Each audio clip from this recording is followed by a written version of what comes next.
Nous avons organisé cette journée avec Laurent pour sa fille Salomé. Cette randonnée, c'est la deuxième qu'on organise, parce que la première, elle a été faite le jour des associations où on a eu beaucoup de monde, c'était très bien organisé. On a fait 2 randonnées, une longue et une courte. Et là, on fait une courte avec un petit.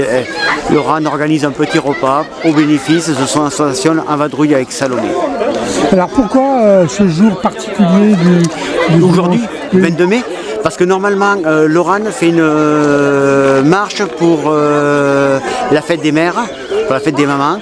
Et vu que la fête des mères tombe un week-end long, on a préféré organiser la journée, la randonnée avant.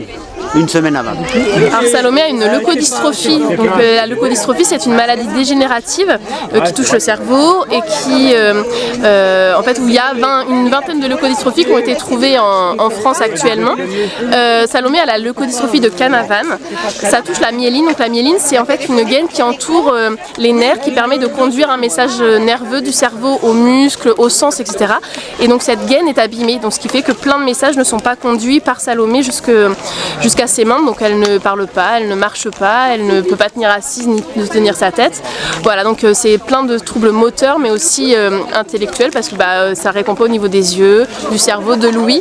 Donc c'est pour ça qu'on dit que c'est un polyhandicap parce que ça touche plusieurs sens de la personne. Au cours du parcours, on a un atelier petit quiz sur le handicap. Donc dedans, en fait, on demande aux gens de réfléchir sur leur réaction face à une personne en situation de handicap, de se rendre un petit peu compte de ce que c'est aussi, que c'est être privé d'un ou plusieurs sens, donc quels sont les différents sens que l'on a, et puis tout simplement une question un peu pratique, par exemple à Paris, combien de lignes de métro sont adaptées pour une personne en fauteuil, et la réponse est 1. Donc sur le nombre de lignes ça en fait encore peu, donc c'est voir un peu tous les problèmes auxquels ces personnes-là sont confrontées au quotidien. Ici, l'atelier, c'était en fait une stop musicale, c'est des musiques qui portent autour de la différence, autour de la tolérance, aussi des changements de vie aussi qu'on peut rencontrer. On va leur enlever un sens, le sens de la vue. Donc il va falloir faire appel à d'autres sens. C'est quel sens? On fait appel à quel sens? Le droit, non.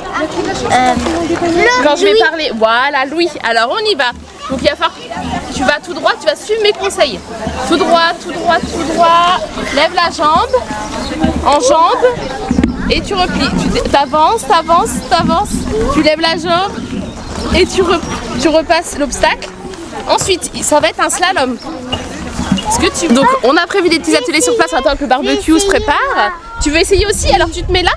Et du coup, donc il y en a un pour faire travailler les différents sens et l'autre c'est autour du partage, des petits coloriages aussi autour du handicap, de la tolérance, de la différence et puis voilà, un petit moment de plaisir sur place pour reprendre des forces.